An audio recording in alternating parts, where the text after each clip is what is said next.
Vaheguru, Vaheguru, Vaheguru, Vaheguru, Vaheguru, Vaheguru, Vaheguru, Vaheguru, Vaheguru. You can throw things at me as well. So, what is the where is the current level of Sikh Kirtani skills then? Where are we? Up there, middle, down. Where are we? Hanji, go on. Okay, is there resurgence taking place? All right. So if there was a graph, and the middle line is a 0, okay, because you're like your mass up here in the city anyway. But if we got the 0 line, where are we now?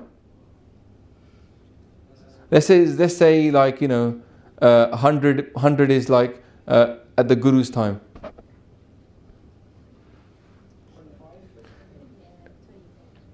Yeah. Or let's say 0 is median, yeah? Let's say 0 is where we want to get to.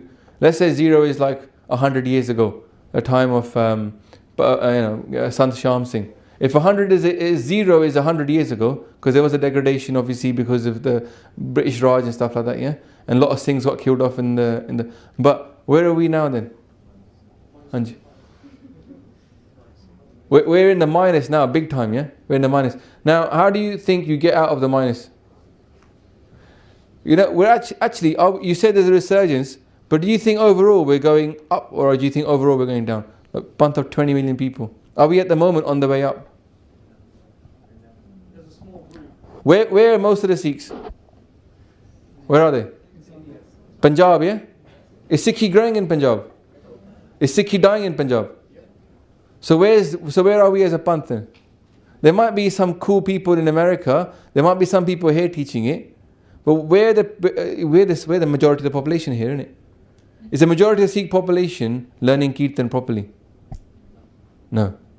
In India or here? You could teach this course in India and people will sit there like, I didn't know this. The YouTube channel is full of comments from Indians saying, I didn't know this. Harteh Singh went to India recently, asked them, do you know what Dasam Dwar is? full family said, no, ain't got a clue, never heard of Sikh meditation. So we're actually, I don't think we've bottomed out yet. I think we're still descending. You want to have a resurgence, the first thing you got to do with a resurgence, you got to bottom out first. You got to stop the thing getting any worse, then you can start going up. I think we're still going down. Honest facts, I think in everything we're still going down. Our skill set is still degrading at the moment across the majority. So to even stop the rot, we'd have to invest so much just to stop the rot, or it will just get worse. Just keep on getting worse. Yeah, Hanji. Do you think that's because people are more listening to Bhangra, dharmic Geets? Well, the Geets and Tunis were around at that time as well. It wasn't the case that they weren't around. I mean, okay, we've got a group representative population centre here. It's not like when you go to some of the camps, there are all things there. But how many people knew some of the stuff today? How much of that was familiar? How much of it was, familiar? How many people was familiar? How much was totally new? Alright, not bad. That's so people know. Now, I can sit here and say, I don't know any of this, like, I don't really understand this. I just talk about it, but I can't sit and do the Kirtan. Hand on heart, I don't know it. Like if I tell my son about it, or my kids about it, it just die. Because I don't know enough about it, I just be able to explain the topic. But it's like telling someone, this is now I found works from the user experience, but I don't understand how it's made. Yeah? How many people are in the same boat as me? They couldn't really get this to pass on. Yeah? I'll say majority of us are in that boat. We couldn't really pass anything on, about the actual thing itself. Not talking about it, but just the thing itself that we need to pass on. It's less important sometimes to know about the talking about it than to actually know it. Yeah? So very few people know it. Now, there's only a few schools that teach the actual knowledge itself. Yeah? Properly. Jwari Taksal, this Gurmat Academy by Professor Kartar Singh. Very few places, about 3 or 4 places in the whole world. What would happen if those places disappeared? But fast again it properly. So we haven't got like our eggs are all in one basket. They're all in Punjab. Yeah? A few people outside teaching it, but generally most of them are in Punjab. Alright. So if we're low, and do we, there's this thing like known unknowns and unknown unknowns. Yeah? It's like a military term, isn't it? When you're gonna so I think personally, we're not, this is not a known unknown, it's like an unknown unknown. We're at the situation where people don't know, average population of Sikhs don't know this thing even exists. To let alone, they would go and learn violin, they would go and learn piano, they would go and learn a guitar, but they wouldn't think, Rabab, Gunat Dev Ji Maharaj, I should learn that. Why? Because it's so deep, because it's about this and it's about beat and stuff. And there's more depth there, more to master there than in Western music. There is more to master in that. Yeah? Okay, so how can we start to appreciate the value of Raag Kirtan? What do you guys think about that? Because do we value it at the moment? Start asking when they've actually interacted with the games you've got, and all the time say, play this to the Raag, is actually asking what the Raag is, because then they'll think actually someone's interested. Yeah, I need to know. that's a really good idea. We should, yeah. The trouble is, Gurnis these days don't know Raag Kirtan anyway. A lot of them do, might know a couple of shabads in Raag, yeah. Well, they would know a couple, but simply because they've learnt them, but they've not had classical training. Yeah. But do the Sangat like Raag? Well, no, because that's the reason why they've not had classical training. There's no Sangat for it. So the Sangat doesn't like listen to Raag. The Gyanis don't know Raag. So how do we turn it around? You've got to, You said supply. Is it like a vicious circle, or? yes, it is.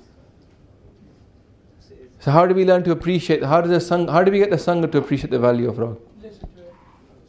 Yeah. You need exposure. Everyone listens to. Listen to if you it. listen to classical music, or if you listen to pop music, it's because you've been exposed to it. So if you haven't learnt about rags, you need to listen to it more. You need to have a good ear and listen to good music, or in this case, good shabads from actual Kirtanis who know their stuff. Then you understand it more, and you understand what's right, what's wrong. The only homework I would say we should take away from this session is to spend the next 2 weeks until the 29th, yeah? Listen to the next one. Just listen to Raag Kirtan. Just one day, one Shabad a day. Listen to one Shabad and Raag. It's easy. We're traveling back and forth. Download some Kirtan, just listen to it. No matter what's happening in the background, let there be Raag Kirtan playing. Yeah? Just to appreciate some of the melody. And our brain is one of those pattern recognition machines, yeah? It will start to get absorbed in the Raag. Yeah? We'll start to appreciate its value more and more. It's like Beethoven or something. They say it's very good for study to Beethoven. Now, why is that? And if you know why they think it's good to study to Beethoven? Brain patterns start working higher because it's intricate music. Yeah. The more you expose yourself to something which is complicated and intricate, what does your brain do? Adapts. It adapts to something harder. If you keep playing boring, dull music, your brain doesn't start working. So, in fact, they say we use 15% of our brain. What's the other 85% doing? Nothing. It's bored, isn't it? The more you give it to do, the more it starts using itself. The brain is a muscle. The more you do with your brain, the more it works. So they've proven that the more languages that you know and the more music that you know, the more intelligent you will become generally. You become more rounded. You can learn things quicker. And what's our Guru giving us? So many skills to master. Why? In Guru Granth Sahib, there's so many languages. Not just one language. So the Sikhs from a young age are almost being groomed to become highly intelligent, sophisticated, cultured people. No Raag Kirtan, that's a very high level of culture in India. It was the highest level. Then, Bani, different languages, poetry. Poetry is very cultural, isn't it? Yeah, you have poetry contests and people are poets. So Queen's got her own poet. What is Maharaj giving the Sikhs? Poetry upon poetry to read. Somebody who writes the whole history of Sikhi in poetry is not someone lacking in culture. Believe you me, yeah? People like Santing Maskeen Kathawachiks, they were very cultured people. They read so much from books or different dharams. A Sikh has to understand Islam and Hinduism and Sikhi to really understand Sikhi. So they become cultured people. Yeah? So it's raising the culture and then become warriors as well, isn't it? So they're able to defend themselves and have all. So it's the millennium man idea, isn't it? Millennium person. To a person who is not just a robot doing one job, but is multi-skilled and able to do many things. And Guru Sahib is creating Sikhi that way. So the Khalsa becomes the millennium person. The Khalsa becomes this well-rounded individual. is fit, healthy, educated, does sports, knows poetry, appreciates music. Yeah, and guess what private schools teach nowadays? Where do people that go to eat and they do sports, extra sports compared to state schools, Latin, French, other languages, yeah? They have music appreciation, they all have really good music classes. Why is that? Makes them better rounded individuals and they become better at other things. If you become better at music, you're better at learning languages. Become better at learning languages, you become better at understanding concepts that you need to succeed in the world. And when people meet you, you can talk about different things, not just one thing. So basically, we've been given this ideal solution, we don't understand how it's meant to work, innit? The ideal thing for our whole life has been given to us. So that it's an acquired taste for me, and the only way to acquire it is by exposing yourself to it. More and more exposure to Raag Kirtan, more and more exposure to things. So what we don't know, we should at least know what we don't know. If we don't even know it, we'll never learn it. And what's required to preserve it? And what's required to revive it? Needs to be more accessible. Okay. You wouldn't know where to go to even learn it. Yeah, the learning needs to be more accessible, yeah? So, And the reasoning behind it as well. yeah, so maybe we should have an online school of Raag Kirtan, maybe people teaching online. Yeah? I think it's one thing. There is an online school. Yeah, I think the Gurmat Academy in Sangeet Academy. And In, there's also Raag Academy as well. yeah. But also, you need, every Gurdwara should have a Raag Kirtan teacher in it. Okay, guess how much, a Raag Kirtan teacher gets paid? There was one guy recently, expert in taals in the UK, got done for credit card fraud. You heard about that? Yeah? One of the best taals players in the country. Yeah, got done in front of the court. 11 grand, I think he managed to make, whatever. Probably out of that, what he swindled the company out of. So I'm guessing from that, he probably only got 2 grand. I wonder how much he gets paid. It's probably a depressingly low number, isn't it? It's probably 10 grand, 8 grand a year or something ridiculous like that. So what do they do? Getting involved in credit card fraud. Yeah? We should be investing. Anybody who has a certain level of skill set should be being able to just develop themselves in that skill set. It's like having a jewel and not valuing it. Yeah? This thing is dying out. You've got experts in it and you don't even pay them well enough so they can go and teach people. It's ridiculous, isn't it? And the Gurdwara, what are they doing? Where is do they have a budget for Raag Kirtan revival? It's not even on their agenda. I haven't met a single Gurdwara that had a budget for Raag Kirtan revival or Gurbani Santya revival. They put up a class. I know of Kirtanis and Kirtan teachers that have had to go and fight the committee to get the wages they were promised. And their wages were ridiculous in the first place. It comes down to investment. Put your money where your mouth is, yeah? It comes down to investment. You could turn around every city and make it a hub of Raag Kirtan. Why? The Namtaris did it, didn't they? Namtaris got people, paid them, said to them, go and learn Kirtan, we look after your rozi roti, go and learn it, come back and teach us and we'll all learn from you and you'll be fine. And they become experts in it. And how long does it take? Took them 100 years and they're the best Kirtanis in the Sikh Panth. Less than 100 years. So it's all available to us, we just got to invest in it. And it's not even expensive investment. It's bargain for what you get for it. We need to get instruments, yeah? Get the original instruments everywhere, yeah? So that everybody just sees them and not this vajah. The teachers, then the students, yeah? Putting the kids in there, putting the adults in there. Even if it's hard, persevering so they can carry on learning. And then, giving them the time and the place. So we need to make schools of this Kirtan and bursaries. So people that are good, they can go off to India and go and learn. And it's not like something that they have their families against them. The family should be encouraging them. If you are good, develop yourself further. Yeah? Why do we need any more accountants in our Panth? Sorry to say, some people are thinking that's me. Yeah? We don't need more lawyers in our Panth or more accountants in our Panth. Yeah? We need more Raag Kirtan teachers in our Panth. So if somebody's got a passion for it, inkling for it, let them not quit that to go and become an accountant. Yeah? Let's pay that person's accountant's wage so he can go and become a Kirtan teacher. Now, Kirat, for example, is an example of somebody. Yeah? He's naturally gifted as a musician. Plays piano, plays tabla, plays the sarangi, plays the vaja. He could just hear shabads like the annotation and he could be able to just repeat that shabad. It'll take him like 2 days to just make that the best thing you ever heard. You know, he just learns shabads by listening to them. So that kind of person, you don't want to be sitting there programming. What's the point of having their program? You want to have that person learning and getting the best they can so they can go and teach other people. You want a whole school built around that person. They should be the hub around the whole school. There's no reason that can't happen, you know? This is about investment. In terms of like what to do next with this, I would say pick a skill set. Pick a skill set that appeals to you, yeah, of those skills that we talked about, and just start learning it. Yeah? Or maybe try out each one until you find something which feels right, and then try to become a master of it. That's the one seva you can do for the Panth. And you might say, oh, it's not really seva, it's personal. I was told when I first took Amrit many years ago, somebody said to me, the best seva you can do right now is learn Gurmukhi. Yeah? But having heard that, it spurred me to learn Gurmukhi, then to understand it, and then understand it, then became doing Katha, and then, you know, then I can now help other people to understand the meaning of the Bani. Yeah? So the thing is all of us should be trying to do that as a seva. Make it your seva to become good at something, so then later on you can help to preserve, yeah, and then pass on that skill. And that, again, with like Bhai Sahib, you know, Harcharan Singh, who teaches elusive, he's like a friend of mine. He had a similar sort of thing in his head. Many years ago, he was doing many things, Raag Kirtan, this, that, and other things. And then he decided, right, you know, learn one thing, become a master in one thing.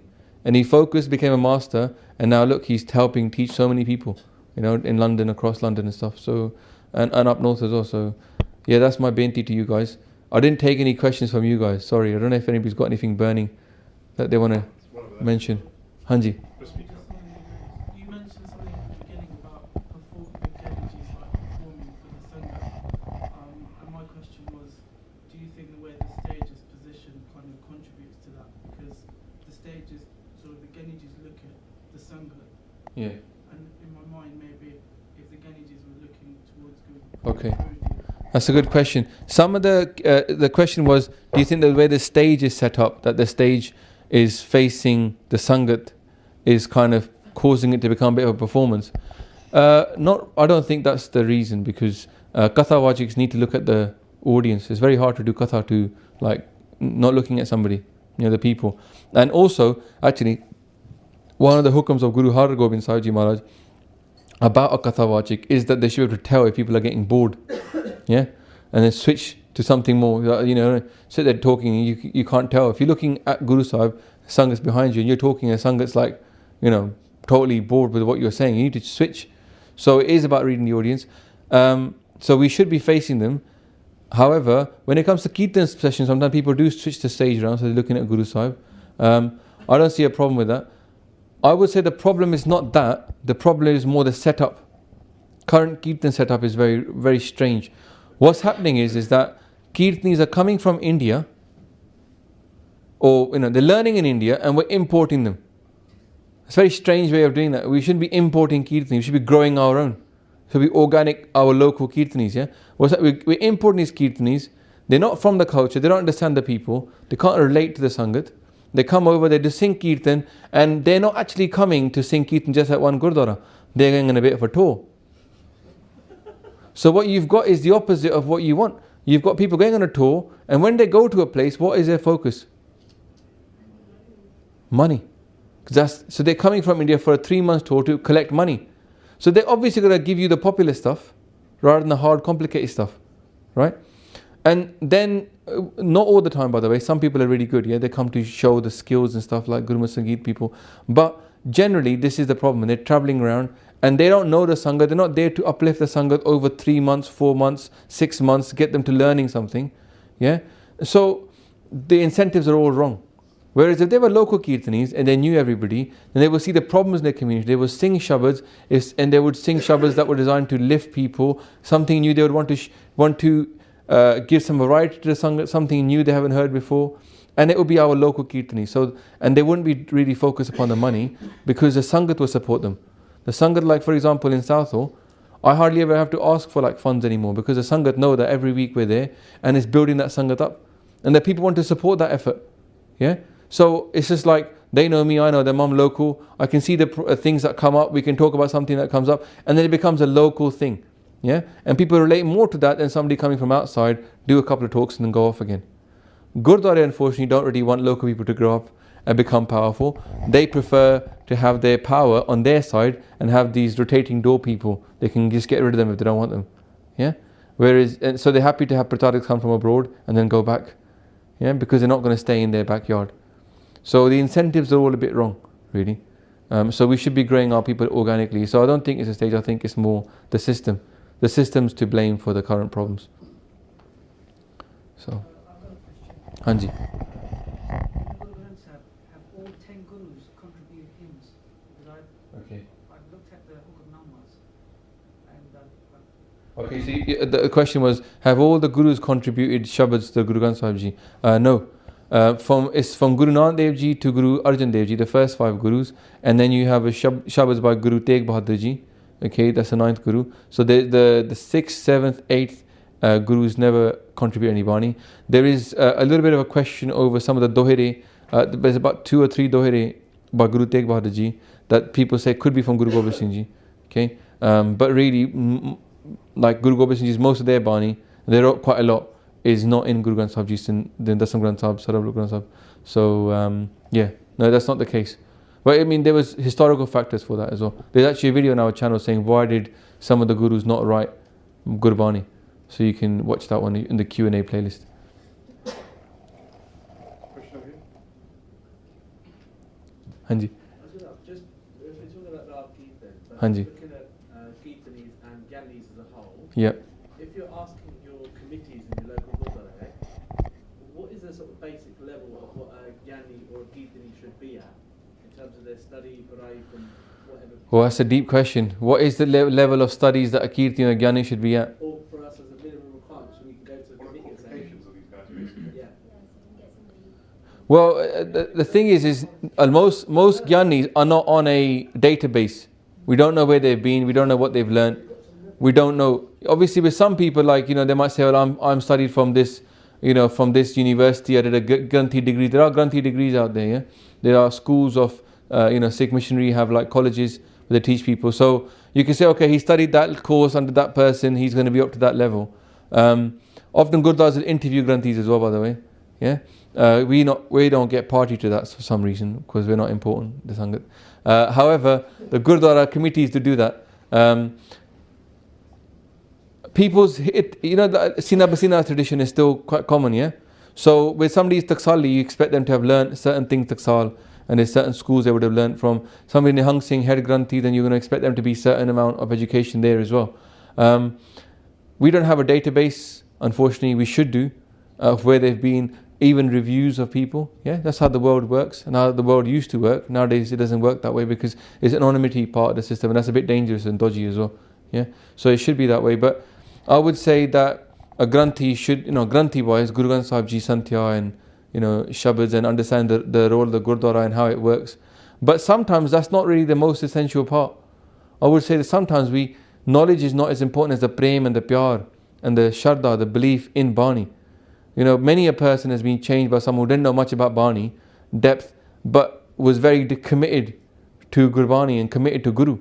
Whereas some people who are maybe not overtly educated, but they are very educated, they might not necessarily have that kind of, the thing that you need. Yeah? I'll tell you an Islamic story about this, yeah? This was told by Jagdish Singh, a Kathawachik in India. He told me a story that one day there was a bunch of Muslims that didn't like the way that this one Muslim used to do the azan in the morning, the call to prayer. And he had a lisp. So he used to call it and he'd say, oh, it sounds horrible. Can't we get somebody who's like not this listful? But he was a really, had a lot of shraddha. And I don't know how true this story is, told to be by a thing. But they said came to Prophet Muhammad and they said, look, change him. So Muhammad said, okay, guys, who pick your best person then? They said, no, keep him, he's really good. And they said, no, we don't like him, we're fed up. So they said, okay, pick somebody. Then this guy came up with perfect classical Arabic, read the azan in the morning, sun never came up. And it's getting late, the sun never comes up. And they get fed up and they go to Muhammad, the sun's not come up. What's going on? We're still in darkness. They go, put that guy back on. And then when he read the azan, then the sun did come up. So, you know, Mara says in Bani, Pai Gurdashi says, Gobind pao pagat ka bhuka. Yeah? That Gobind, Waheguru, is hungry for pao, for love, and for pagdi. Pao pagat da bhuka. So, God doesn't necessarily always want from us the most perfect pronunciation of Bani, the most perfect, you know, Raag Kirtan. What they want is someone to have love and pyar and not do it as performance, but as worship and as adoration of Bani. Yeah? So, that's more important. So, that should be the first skill set. Next week, we're going to go through Ranjit Singh's kingdom, how it grew, the British Raj. So, we're going to go all the way from 1800 to 1925. The kingdom goes up, kingdom goes down, British Raj comes up, and the Sikhs then start rebelling against it. Okay, so it's going to be quite an interesting topic to cover. Some of the people you've heard about Bhagat Singh, please, they'll be mentioned obviously because they come up in that area. Not next week, obviously, at the end of February, at the end of January. Okay, when is it? 29th of January or 29th? Yeah, here again, same this room, 29th of January. So please do come down. I'm not sorry if I got you excited about wanting to learn more about Raag Kirtan. I'm sure I made mistakes in my explanation of it because I'm not a Kirtani, so my apologies for my low level of understanding. Hopefully, years from now, we'll get the Y class or Y Fateh course up, and that'll be more detailed and somebody that actually knows what they're talking about can deliver this, you know, with some live sort of demonstrations, etc. So in the meantime, Panth, Waheguru Ji Ka Khalsa, Waheguru Ji Ki Fateh.